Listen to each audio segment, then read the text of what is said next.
Ante todo, gracias por venir, gracias por apoyarnos en este proyecto y me gustaría que te presentaras un poco y nos explicaras pues un poco de ti, tanto de en qué trabajas como tus dolencias. Bueno, yo soy enfermera, me llamo Olimpia y trabajo en atención primaria, trabajo en un CAP desde hace muchos años ya.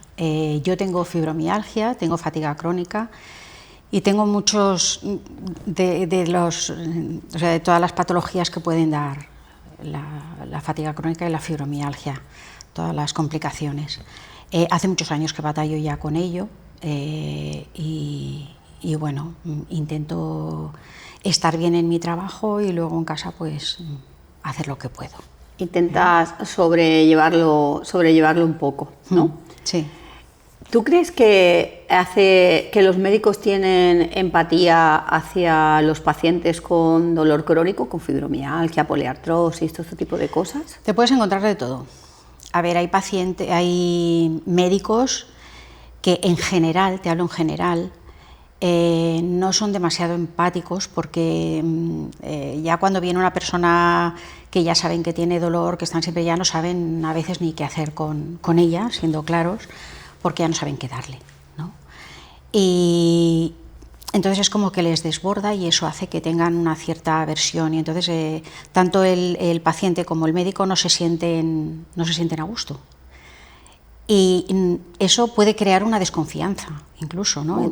Claro, del paciente hacia el médico y el médico también una retracción así como de... Pero sí que te puedes encontrar médicos que son empáticos, no son la mayoría, pero te puedes encontrar algunos que son muy empáticos. Yo creo que también les falta tiempo. Si tuvieran algo más de tiempo en consulta, quizás, o cuando saben que va a venir ese paciente, bloquearán un poquito más de espacio para poder estar con él, escucharle y ver qué es lo que le pasa. Yo creo que esto cambiaría un poquito. Pero desde la parte que no tengo ni idea, ¿vale? O sea, yo solo lo sufro como paciente. Y tengo los dos casos, porque yo me he cambiado de doctora 3 veces porque me trataban fatal. Sin embargo, ahora yo me he cambiado de doctora y tengo una doctora súper empática. Súper empática hasta el punto de que yo ahora estaba en un grupo, este grupo ahora no está, de apoyo psicológico. Y esta doctora, hasta que vuelva a un grupo de fibromialgia al que yo ahora voy a ir, me está apoyando hasta el punto de que estoy yendo cada semana, me dice, a hablar con ella, o sea, cuéntame lo que tú... O sea, tengo de los dos extremos. Cuando yo voy a la Seguridad Social, las salas están completamente vacías. Y entonces digo, ¿por qué? ¿Por qué no nos tratan? Que no es mi caso ahora, pero lo ha sido. ¿Por qué no nos tratan como toca? Si es que no tienen nadie esperando. Y entonces por eso nos interesaba hablar. Y eso te lo puedo explicar, es muy fácil. No sé si recordáis, hace ya unos años antes de la pandemia, hace un par de años antes de la pandemia, los médicos hicieron muchas huelgas para pedir que querían tener menos visitas porque podían llegar a visitar 40 o 50 pacientes y eso es inasumible.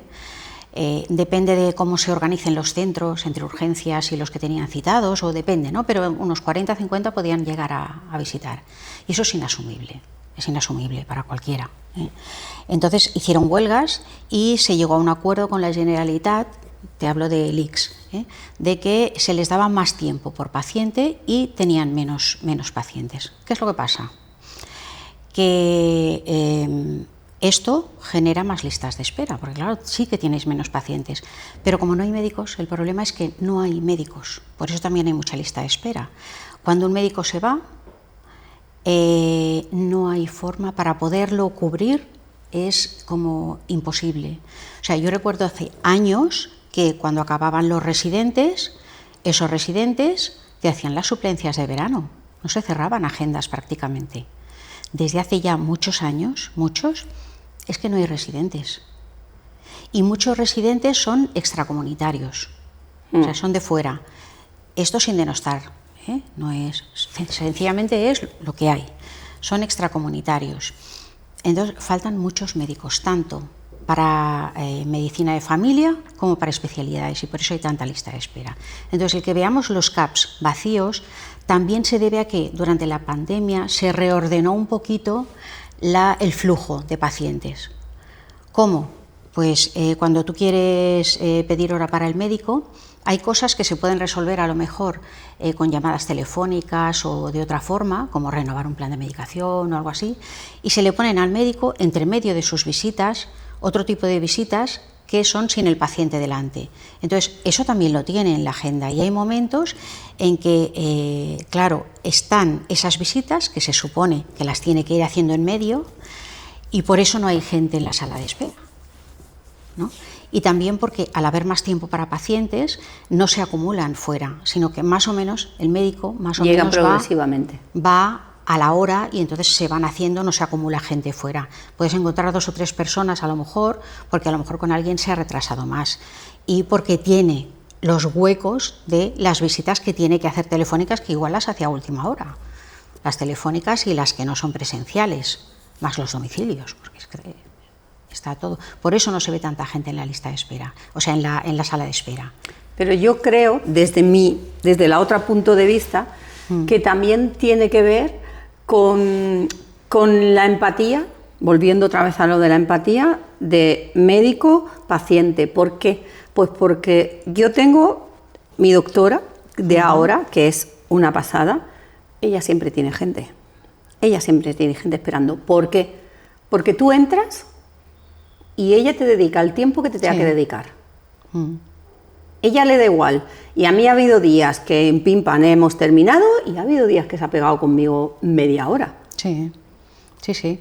Eso nos pasa también a nosotros, porque yo normalmente voy a la hora, pero hay veces que algún paciente pues me dice, oye, que yo llevo esperando aquí no sé cuánto. Digo, mira, y siempre les digo lo mismo, si yo un día contigo tengo que estar 1 hora, porque tú lo necesitas, yo voy a estar 1 hora. Con lo cual, claro, los de detrás se retrasan.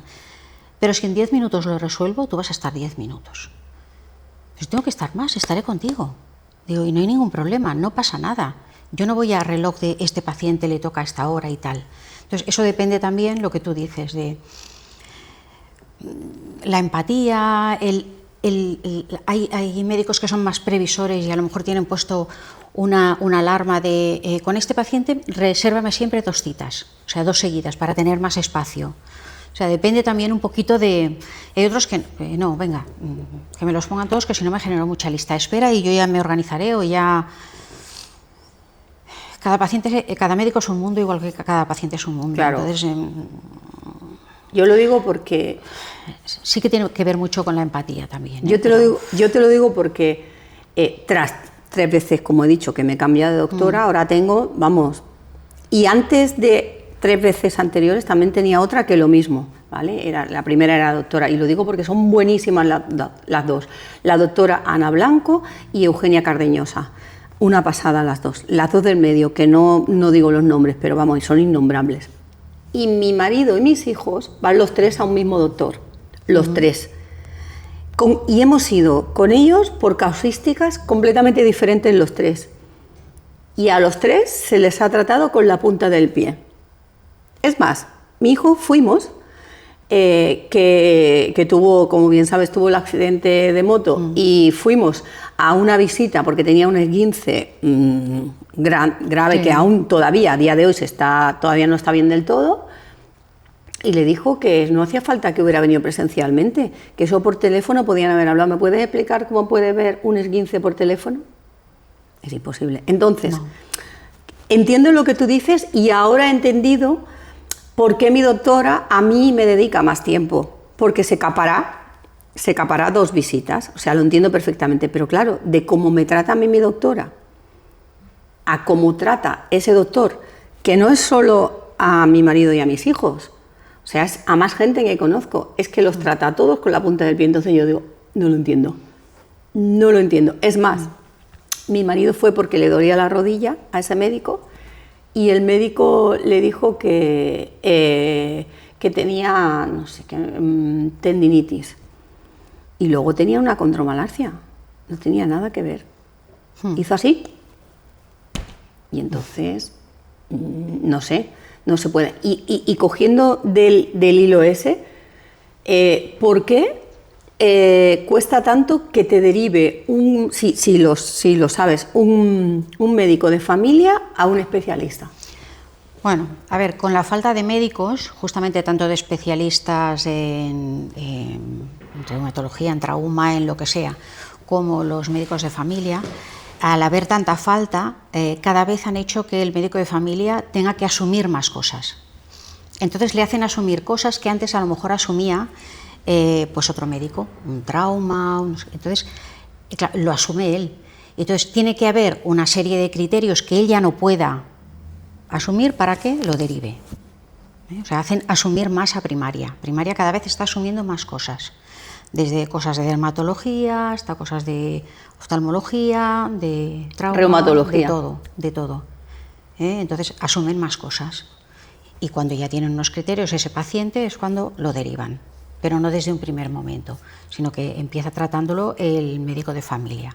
Se le da más formación en ese sentido. O al revés. Y entonces, ¿cómo al revés? Porque yo estaba yendo a reumatología al hospital. Ah, bueno, sí. Y entonces me dijeron que ya por mí no podían hacer nada, porque ya como soy crónica y no se puede hacer nada por mí, y yo ya había hecho lo de la unidad del dolor y ya había hecho todo, que a partir de ahora me llevara mi doctora. O sea, sí.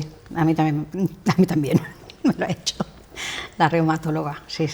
Claro, y entonces es cargar más todavía. Sí, cargas más a la primaria. Claro, cargan más a la primaria, y si tienes una doctora, pues es que yo hoy, vamos, no me voy a cansar de, porque claro. Es que así, me quejo de otros especialistas, me quejo de traumatólogo, me quejo de muchas otras cosas. Bueno, a mí el traumatólogo que me operó la rodilla me llegó a decir: oye, ¿y tú que tienes mutua?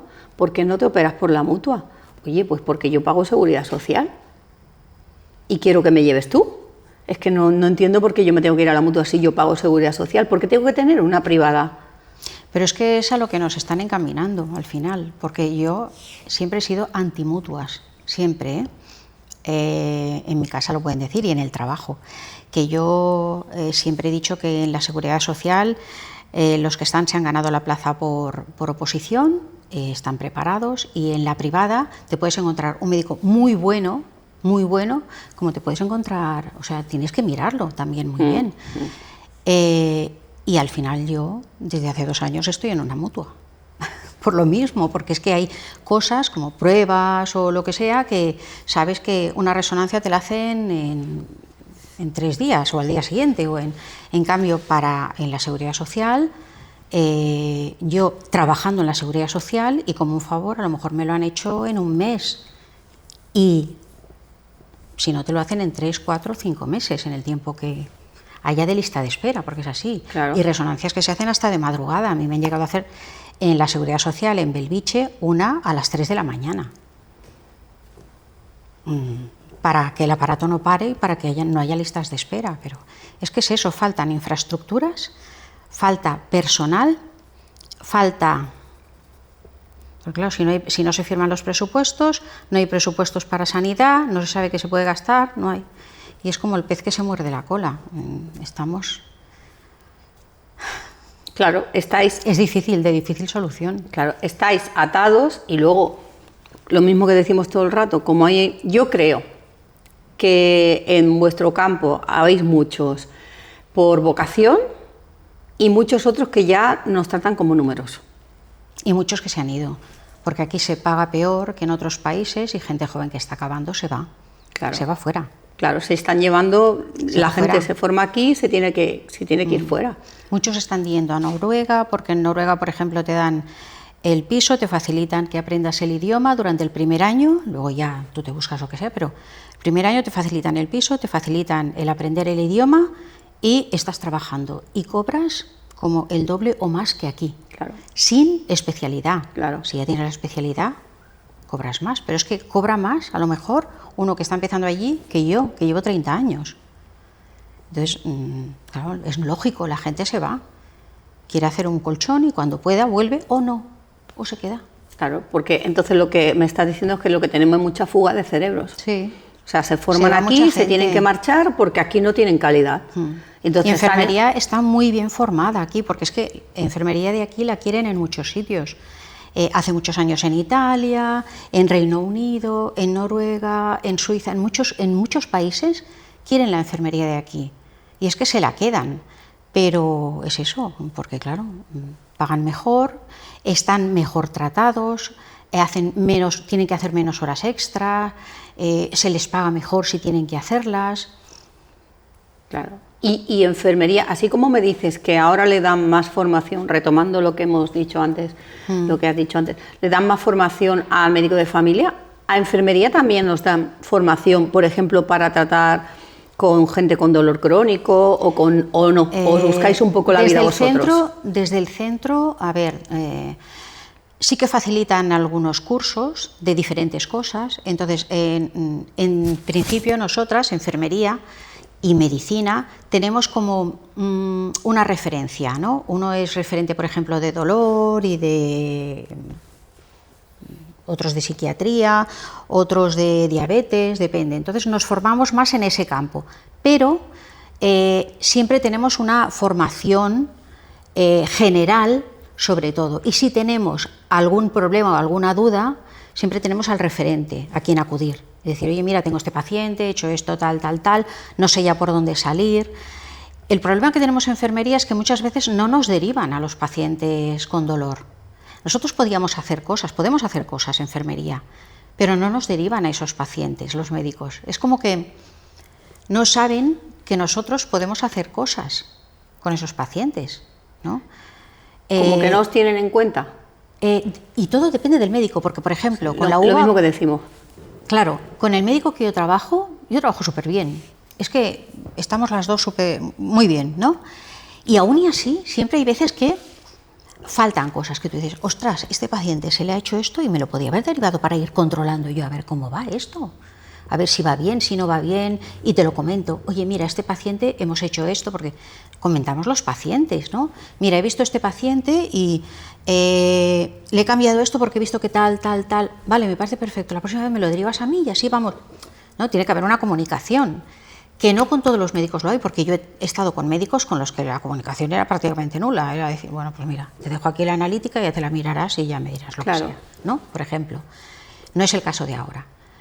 Pero sí que sientes que hay cosas que te podían derivar y no te las derivan. Y se quitarían ellos como peso de consulta, ¿no? Cosas que nosotros podemos seguir, un control, o podemos hacer otras cosas con ese paciente que ellos no pueden hacer y lo podemos seguir haciendo en consulta, como, pues por ejemplo, hacerle una atención psicológica, ver dónde lo podemos derivar, porque a lo mejor hay asociaciones en el barrio que están tratando ese tipo de dolor. Hacer triaje y ayuda, ¿no? Exacto, podemos hacer lo que se llama una prescripción social, y a lo mejor no nos lo derivan porque o no caen o lo que sea, o hay médicos que lo quieren absorber también todo ellos. Es que depende. Ahora cada vez menos, los médicos más jóvenes sí que comparten algo más, pero cuando teníamos médicos que ahora ya se han empezado a jubilar, era muy difícil, porque había algunos que es que se lo quedaban todos y no había forma, tú te veías al paciente y le decías, oye, te doy hora para mí, para dentro de... ¿no? Y es muy difícil que a veces te deriven según qué cosas. No sé, pues pacientes con dolor crónico, pacientes que están perdiendo peso con a lo mejor los fármacos estos nuevos que hay una serie de cosas que puede pasar, ¿no? Con estos fármacos, el paciente no lo sabe y tú puedes ayudarle. Muchas cosas que podían derivarnos y no lo hacen. Falta un poquito de quizás coordinación en algunas UBAs que llamamos, que son Unidad Básica Asistencial. ¿Y tú crees que los médicos están desde arriba condicionados así un poco a triar a los pacientes con dolor crónico, que desde arriba les dicen, oye, si os vienen, tienen un número? Y no, en eso no. Puede estar condicionado el propio médico en que, ostras, ¿no? Lo que hablábamos antes de la empatía, ¿no? Pero desde arriba no, esto no viene condicionado. Incluso hay o sea, se han creado protocolos. Otra cosa es que el médico o la enfermera los conozca o no, pero están ahí los protocolos de qué hacer con los pacientes cuando están en una determinada situación y cuando ya no es asumible qué es lo que tienes que hacer, dónde lo tienes que derivar y qué es lo que tienes que hacer con él, ¿no? Para que no tenga ese sufrimiento ese paciente, ¿no?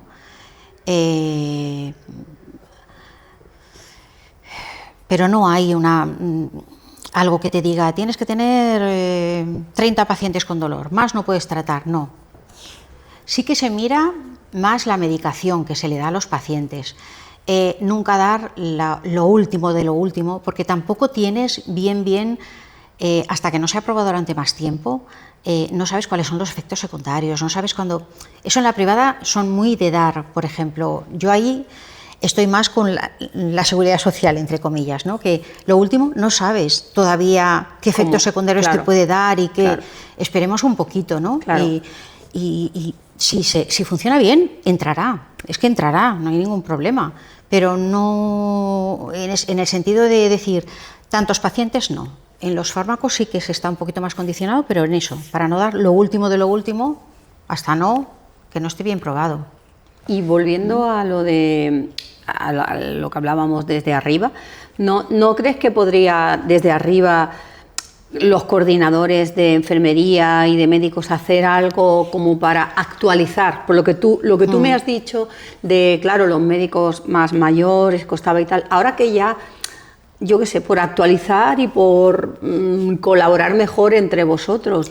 A ver, desde arriba, ¿no crees que se pudiera...? Se hace, pero lo que es la coordinación, tanto el director del equipo o directora como el adjunto o adjunta, es como, está en el medio, ¿no? Porque a ellos les achucha el equipo y también les están achuchando desde arriba. Entonces ellos tienen un cierto nivel de donde se pueden mover. Sí. Sí que se hace, por ejemplo, hay diferencias entre los equipos. Hay equipos que son docentes y equipos que no son docentes. ¿Qué quiere decir? Equipos que son docentes tienen residentes. Ahí hay más formación. Hay más formación, porque como tienen residentes, los que no tienen residentes hay menos formación. Y depende un poquito del equipo también. Entonces, que los coordinadores puedan hacer que ese equipo se cohesione más, ¿no? Y trabaje más en conjunto, pueden hacerlo. De hecho, nosotros, por ejemplo, estamos haciendo ahora reuniones, lo que se llama UVA A3. O sea, somos un médico, un enfermero o enfermera y un administrativo. Y ese administrativo nada más que trabaja con nuestros pacientes. Y entonces nos coordinamos los tres, y de vez en cuando hacemos reuniones. Oye, mira, ¿cómo queréis? El administrativo a lo mejor nos dice, ¿cómo queréis que si me viene esto os lo ponga? Pues mira, pónmelo como telefónica, que yo hablo con él, según lo que vea le digo, oye, pues vente mañana o vente no sé qué. O sea, nos coordinamos y cada UVA se lo gestiona de una forma, pero sí que nos ponen ahora reuniones cada X tiempo, a mediodía, para que nos reunamos los tres y hagamos funcionar nuestra pequeña aportación o nuestro pequeño equipo, que es de un médico, una enfermera y un administrativo. Y eso depende de cómo lo quiera gestionar cada equipo. Cada uno asume más o deja asumir menos a otros. Bueno, también. Al final es lo mismo de siempre. Cada CAP será diferente y cada persona es diferente. Pero yo, por ejemplo, que también vendrá al podcast, de hecho ya ha venido, y también tengo un amigo en Tarragona y las está pasando, bueno, hasta el punto de que tiene pruebas y no le dan, teniendo la prueba no le dan visita, pero visita ni con su médico, le cuesta tener visitas con su médico. O sea, ¿qué es lo que decimos? Supongo que la falta de empatía también es importante. Y luego yo tengo una duda, que esto ni lo teníamos ni anotado ni nada, pero por ejemplo, cuando tú vas a pasar un tribunal médico, que yo he pasado y ahí sigo en el proceso a algunos, de hecho, yo por ejemplo pasé el tribunal médico del grado y lo pasé con una trabajadora social, con una psicóloga, con un psicólogo y con un doctor. Y y bien, y muy majos y todo. Sin embargo, cuando vas a pasar, y esto los he pasado todos y hasta he llevado a juicio a la Seguridad Social, cuando vas a pasar el Tribunal Médico del ICAM, tratan súper mal todos. No sé qué tiene que ver, si es que va implícito en que te tienen que tratar mal, yo no lo entiendo. Se quejan mucho. Yo también he ido a Tribunal Médico y me trataron como si fuera... Además es que la exploración que me hicieron fue como penosa. Yo estaba ahí y decía, ¿pero qué me están mirando? Sí, vamos. Penoso. Yo creo que ahí sí, ellos sí que están más forzados a no tener tanta gente... A no tener corazón. Bueno, sí, no sé. Te tratan como... Pero sí que realmente el Tribunal Médico, en lo que más intentan mantener a la gente, por ejemplo, o de baja, o que esté con cierto grado de dependencia, es con pacientes de salud mental, porque ahí no se quieren pillar los dedos, ¿no? Porque puede haber algún problema importante y no están tan formados, dijésemos, ¿no? Pero en el resto, si se lo pueden ir sacando de encima, todo lo que se puedan ir sacando de encima, le dan el alta y a trabajar, aunque no puedas, aunque estés que... Pues yo he pasado todas las fases que he pasado, e incluso el juicio, porque yo denuncié a la Seguridad Social, incluso el juicio, yo tenía informes de salud mental y no hicieron caso nunca, porque eran de privado, pero es que por pública no me llevaron. Y en el juicio, cuando lo hicimos, luego tuve una historia de salud mental, y en las alegaciones mi abogada lo presentó, y a mí ni de salud mental. No, lo que pasa es que ellos se cogen más, aunque tengas el problema de salud mental, como tú tienes lo de fibromialgia... Se cogen al otro. Entonces lo que más miran es eso, lo otro es como un problema secundario que puede venir derivado de los dolores, de no sé qué, de no sé cuánto, ¿sabes? Entonces no es como el problema principal. Claro, pero al final deriva y bueno, y en cosas pues fuertes que son importantes, que ya lo hemos hablado, deriva en cosas muy fuertes y que puedes intentar que no se llegue a eso. Es que con otro tipo con un abordaje más multidisciplinar, o sea, que actúen todos, psicólogos, enfermería, medicina, reumatólogos, que todos trabajen juntos, se puede llegar a que no llegues a determinado punto, ¿no? A que estés más controlado, estés con menos dolor. ¿Que sea difícil quitar todo el dolor? Pues sí, nadie lo niega, pero que estés en un punto que estés mejor. Con el paréntesis que hemos abierto del ICAM, mi percepción es que antes se lo daban a cualquiera, por cualquier cosa, sí, y ya no. Sí, y que ahora se criba, y como hay mucha gente que no tiene paciencia o no tiene... Porque luego al final tienes que denunciar y no tienes para pagarte un abogado y no tiene...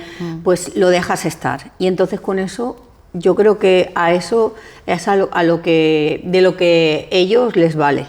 En mi percepción, y te tratan pues tratan mal, muy mal, y luego tardan un montón en visitarte, bueno, como todo, al final es la pescadilla que se muerde la cola. Sí. Yo que estoy muy enfadada con todo este tema, porque es que vamos, es que veo que...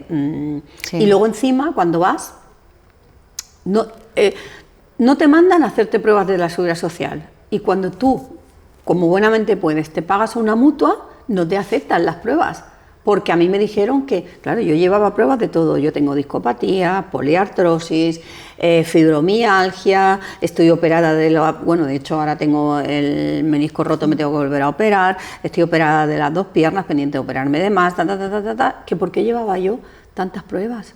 Pues para que veas que de verdad no te estoy engañando, yo no te estoy llevando informes, que también te estoy llevando TAC, que tú mires, y resonancias donde se ve todo, pues No, yo no sé si te habrá pasado a ti, pero me decían que cómo era posible que yo tuviera tantas pruebas, como si yo buscara tener las pruebas, pues porque tengo dolores y tengo todas esas dolencias. Entonces, a mí no me ha pasado porque no fui a más, o sea, lo paré dejaste. y digo, bueno, ya más adelante volveremos. Claro, porque aquí tenemos las dos vertientes. Yo he llegado a denunciarlos con el desgaste psicológico que me produjo y luego todo lo que me llevó al intento autólico, todo, y tú dijiste, mira, no puedo más, ya está, lo dejo estar. Y vas a trabajar arrastrándote, Sí. porque estás Y mal. voy cogiendo baja, pues cuando veo que no puedo, cojo la baja durante un tiempo. Además, mi doctora ya dice, no te preocupes, yo ya sé que cuando tú me pides la baja es porque estás ya que no puedes. O sea, porque tú vas aguantando hasta que... Y eso que en el trabajo yo no me puedo quejar porque yo fui a salud laboral para que me valorasen y entonces ya, por ejemplo, determinados domicilios yo no los puedo hacer. Porque claro, tener es eso, ¿no? Lo de, yo tengo problemas también en la espalda, entonces el tener que estar en determinada posición, pues no puedo, y hacer extracciones a mí me encanta, pero en el domicilio yo no puedo ir porque tienes que estar en la cama, los yayos y tal, o determinados domicilios que no tienen ascensor por las rodillas, lo mismo, ¿no? Que el subir y bajar, las escaleras, pues yo tengo condromalacia y tengo artrosis, y entonces pues que bajar sobre todo las escaleras me mata, es que me mata, el subirlas aún podría, pero bajarlas... Claro. Entonces, todo eso lo tienen en cuenta. Y a mí, por ejemplo, los domicilios que yo no puedo hacer los hace mi jefa. O sea, no se los pone ni siquiera otra enfermera, los hace mi jefa. O sea, yo no me puedo quejar. Porque, o cualquier cosa que ven que esto, Olimpia, tú no te preocupes, yo puedo con todo. Cuando no pueda, ya te diré. Porque yo tampoco quiero que, o sea, yo... incluso yo me cito más pacientes a lo mejor de los que me tendría que citar, de los que me caben en la agenda. Pero, bueno, yo... asumo eso, porque lo estoy asumiendo yo. Estoy diciendo, ese paciente necesita ser visto, pues yo lo veo, me lo esfuerzo, es que me da igual. Ya, pero fíjate, ¿no? Inconscientemente tú misma te estás cargando de más. Claro. Porque te están quitando de hacer unas cosas y tú, por cómo nos han criado, por cómo es la sociedad, te sientes culpable y te cargas de más en la agenda. Claro. Sí, sí. Le digo, pues mira, vente antes de empezar, que te lo hago. O vente a tal hora, que tengo hueco de las telefónicas, en vez de las telefónicas ya las haré al final. Vente que te lo hago. Sobre todo las curas. A mí me gusta una cura seguirla, porque si no, yo no sé si tengo que hacer un cambio. O pacientes que son míos, que necesitan determinados controles, pues también, ¿no? Porque yo sé lo que le he dicho anteriormente. Aunque esté escrito en la historia, pero no todo lo escribes en la historia. Tú conoces muchas cosas del paciente porque le has llevado durante mucho tiempo, ¿no? Pacientes crónicos, aunque no sean de dolor, ¿no? De otro tipo de cronicidad, pero tú los conoces y entonces te gusta seguirlos. Hacer el seguimiento. Te lo fuerzas, en vez de ponérselo a otra enfermera, pues te lo fuerzas tú y ya lo veré, no pasa nada. Otra cosa es menos importante, pues la veo más adelante, no pasa nada. Ya. Entonces, ¿las enfermeras también tenéis visitas telefónicas? Sí. Porque vosotras... Y consultas, las consultas que se ponen a través de la Meva Salud, sí, nos saltan a nosotros a la agenda. Directamente se te pone. Pero te da la opción de enfermería y de la doctora. ¿O sí. saltan igualmente directamente a vosotros? No, si tú pones para la doctora, le saltan a la vale, doctora. vale. Si vale, pones vale. enfermería, sí, te saltan sí, a sí. enfermería. Sí, y tú o puedes ser proactiva y cuando entras directamente a consulta y ves todas las que tienes, aunque estén citadas para dentro de 3 o 4 días, las ves y ya las respondes, o si no, cuando la tienes citada, la respondes. Ya está, eso ya depende de cada uno. Ah, pues yo es que siempre le escribo a todas las doctoras que he tenido por la consulta a ellas, no, de enfermería, no es que nadie me ha llevado de enfermería ningún seguimiento ni nada, porque siempre ha sido todo a raíz de... Pues se puede pedir siempre. A raíz decir, de... mira, tengo pues, esto, tal, me gustaría ver si me puedes hacer un seguimiento, que lo hagáis entre la enfermera y tú, eso es, y ella te responderá. Porque, por ejemplo, con algo que ha pasado esta semana con mi marido, ¿cómo se llama la prueba esta del ¿Un electro? Eso lo hace la enfermera, ¿no? Hasta ahora lo hacía enfermería, ahora lo hacen las TKI, que se llaman lo que eran las antiguas auxiliares de clínica. Son las TKI, porque están formadas, se les ha formado. Lo que pasa es que si son de urgencias, por ejemplo, los hace enfermería. Nosotros antes los hacíamos todos nosotras, todos. Pero ahora lo hace la TKI y lo valora el médico el mismo día. Entonces se intenta coger visita tanto con el médico como con la TCAI el mismo día, para que lo vea el médico. Pues nosotros cogimos hora con mi marido, que por cierto le dieron la hora y luego fuimos y no estaba ni apuntado, y le tendrían que hacer un electro y aún estamos esperando que le llamen para hacerle el electro. Ah, pues que yo pensaba eso, que lo hacían... La TCAI lo hace. Que lo hacían las Pero enfermeras. también le puedes poner una consulta a tu enfermera y entonces ella lo puede mirar y gestionar. Eso se puede mirar.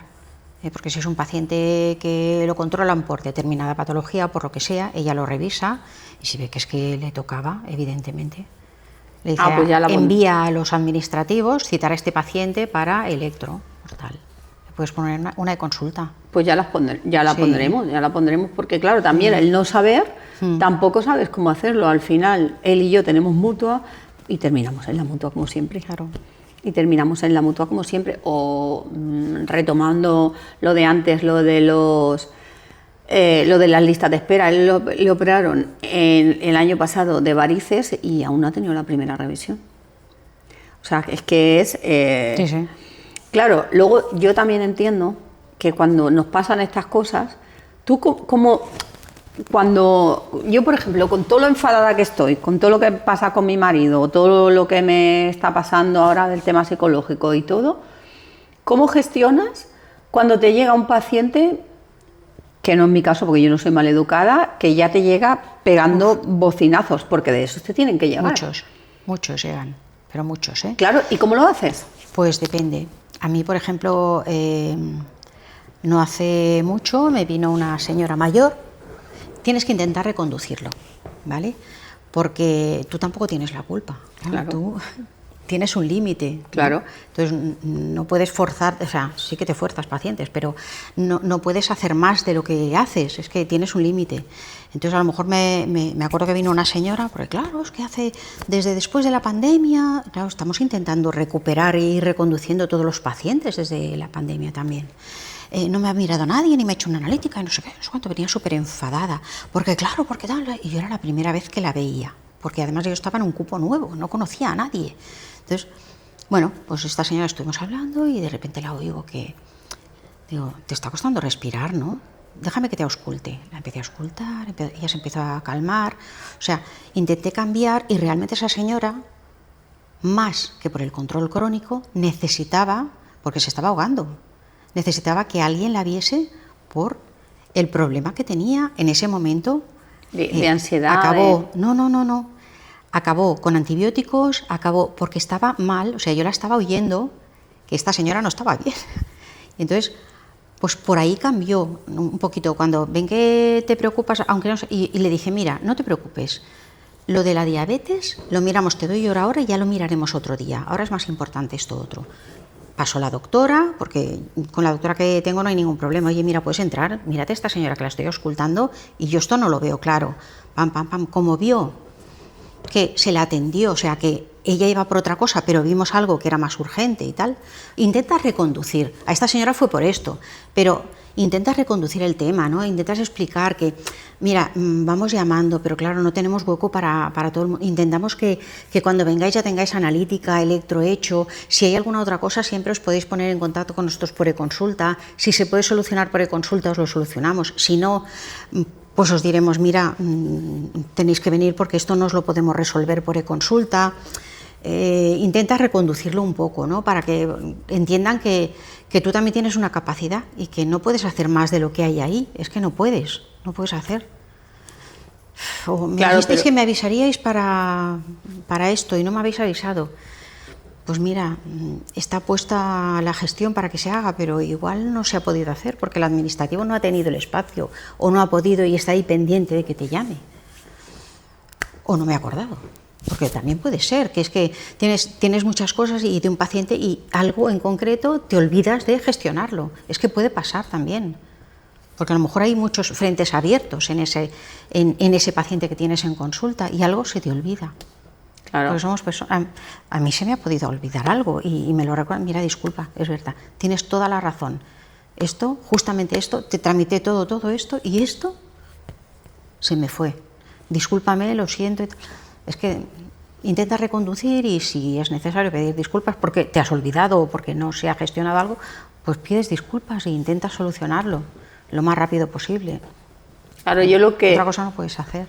Lo que creo, por lo que me estás explicando, que como en muchos otros gremios, os faltan recursos. Sí, mucho.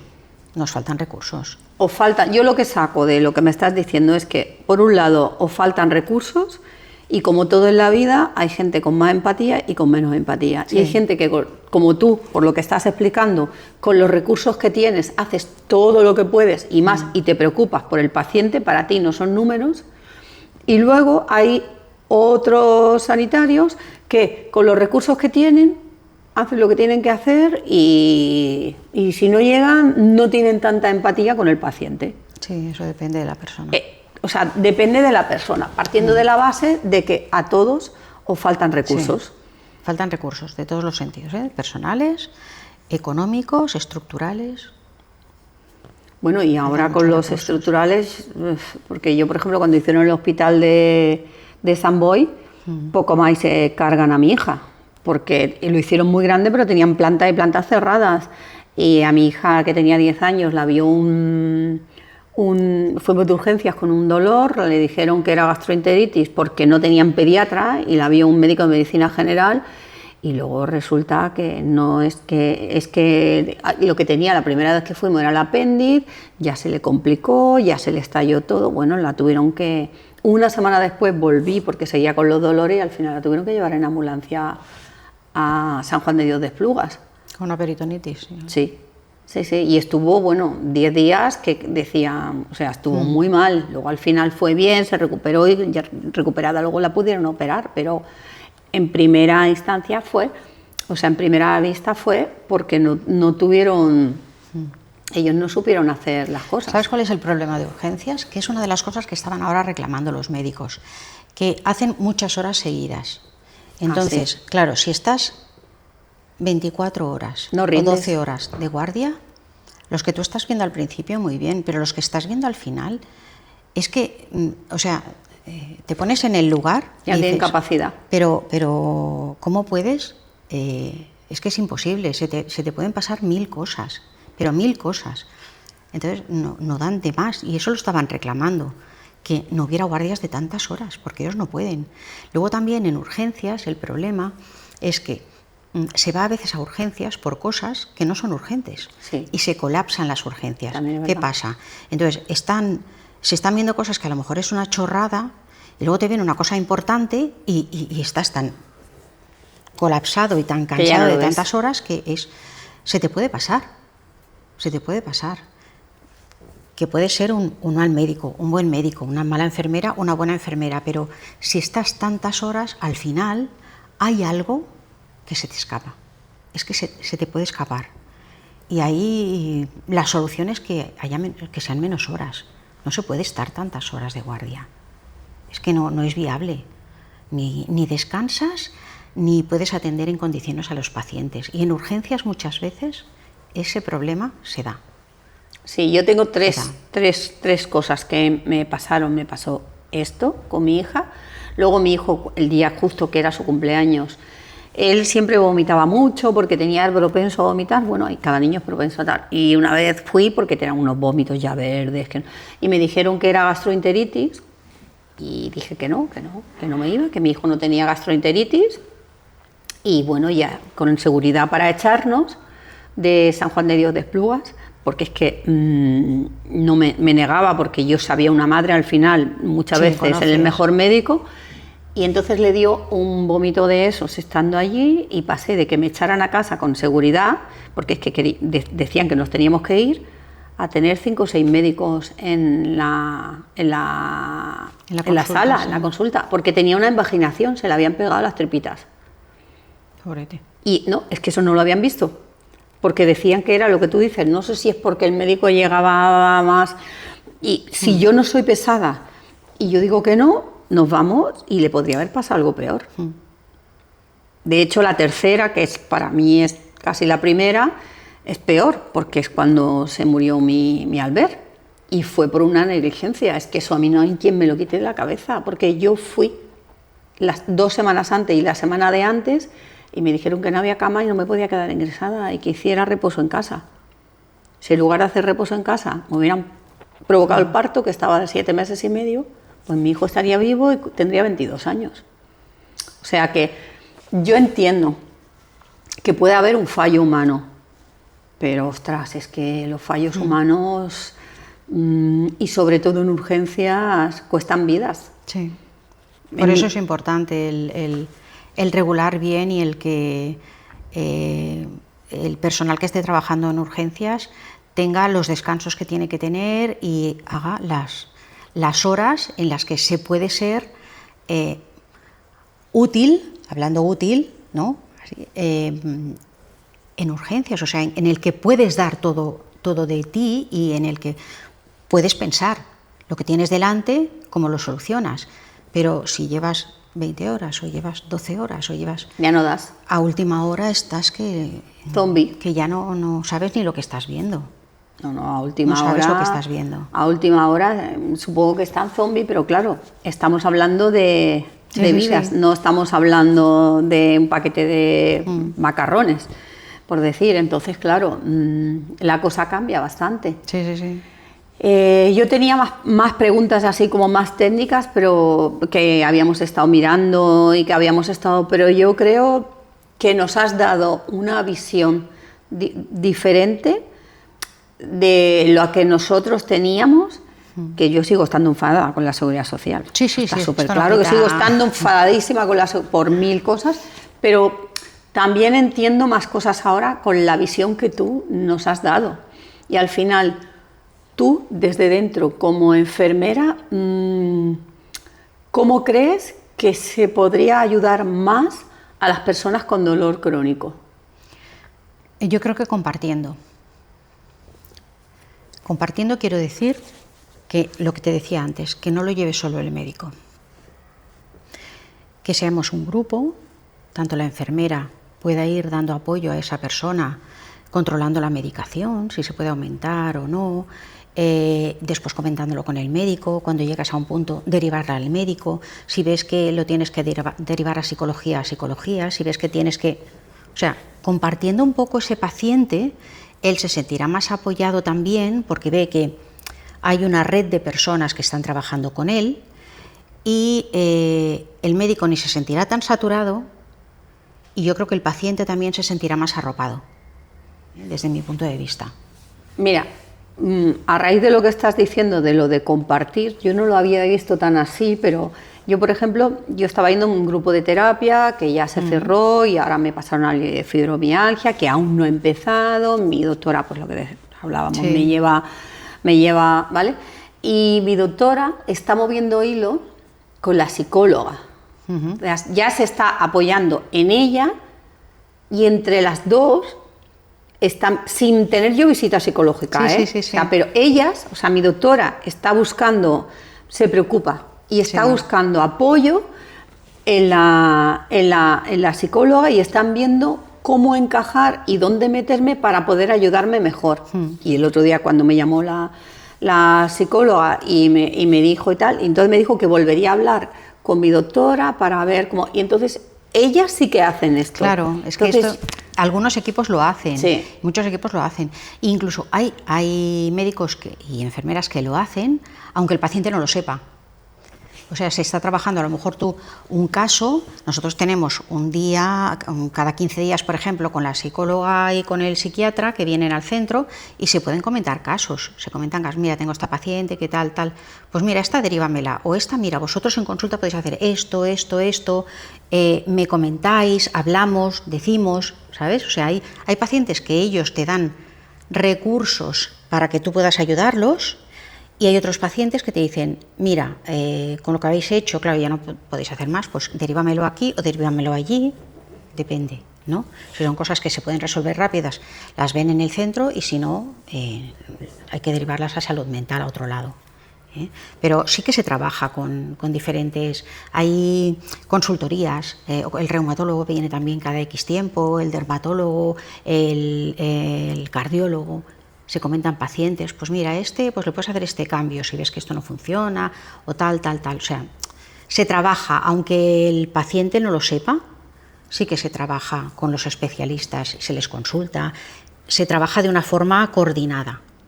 Lo que pasa que está la coordinación dentro del CAP y la coordinación externa, o sea que es ya con especialistas, ¿no? Con los especialistas de fuera. Pero la coordinación dentro del CAP también es muy importante. Claro, pero yo porque en este caso en concreto, yo sé que mi doctora está moviendo cielo y tierra para meterme donde sea, porque sabe que necesito, porque sabe que no estoy bien, ahora me enfrento a la operación y estoy con mucha historia del coco porque no estoy bien, y yo sé que ella está moviendo ficha porque sé que me están llamando de otro sitio. Es más, mi doctora, yo le hago la e-consulta. Yo he tenido médicos que le he hecho la e-consulta y ni me han contestado. Y yo, mi doctora, le hago la e-consulta y me dice, y me contesta y me dice que hablará. Entonces yo veo que hay esta red. Yo creo que para que nosotros, los enfermos en general, crónicos con dolor visible o invisible, supiéramos más de 4 cosas, los mismos médicos deberían de, cuando tú vas, no tendrían por qué no decir, oye, que tu caso quiero que sepas que aparte de llevarlo yo, también estoy hablando, por ejemplo, si mi doctora está hablando con la reumatóloga de mi caso, aunque me lleva ella, me gustaría saber que está hablando con la reumatóloga. Entonces, estaría bien que los enfermos en general, y más los crónicos, que tenemos que ir, da igual, de dolor visible o invisible, tenemos que ir, ¿vale? Te daría más seguridad. Sí. A mí esto que tú me estás, es muy interesante todo lo que tú nos estás explicando, porque nos estás enseñando una cara que nosotros no conocemos. Y yo, por ejemplo, en el caso ahora mío psicológico, a mí, yo no estoy bien, pero yo saber que mi doctora está moviendo cosas, que yo no estoy en el limbo y que a mí alguien me va a visitar, pues te ayuda, sí, y te da seguridad. Pues como yo... te refuerza. Claro, como yo, hay muchísima gente que tiene problemas crónicos y si supiera que su doctora está hablando con otros profesionales o con la enfermera, con todo lo que tú nos has explicado, sí, de lo que hacéis, yo creo que también ayudaría un poco más a llevar la enfermedad. Yo creo que el saber no ocupa lugar, que no es chisme saber, porque es sobre ti. Tú no quieres saber de los demás, tú quieres saber sobre ti. Entonces, pues estaría muy interesante que la persona supiera. Y luego, a los que no son crónicos, y yo ya con esto ya no te voy a preguntar, también estaría bien que se les tratara con más empatía y no con números, retomando lo que te digo del médico de mis tres familiares, de mi marido, de mis 2 hijos, que es que vamos, es que es, aparte, este médico, ahora he asociado por cosas que tú estás diciendo, él tiene que ser formador. Será seguramente tutor de residentes. Sí, porque cada vez que vamos, está él en el puesto de la enfermería, lo atiende un médico que no es el suyo y al final, no me digas por qué, siempre tiene que ir a buscarlo y tiene que salir y terminar, que no es que lo hagamos nosotros, sino porque tiene que ser formado. Claro, ahora yo más o menos me lo imaginaba, pero ahora ya lo entiendo. En teoría, si tiene un residente, tiene que presentar siempre.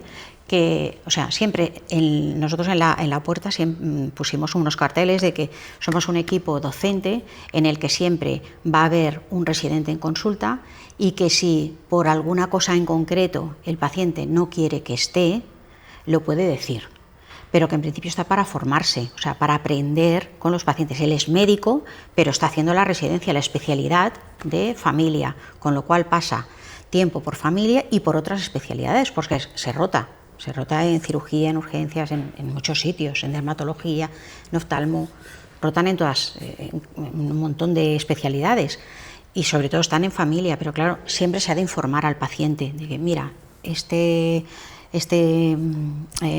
persona que está aquí es un médico, es residente y está aprendiendo conmigo. En el último año pasan visita ellos solos, luego comentan todo con el médico, pero pasan visitas solos. En los otros siempre supervisados.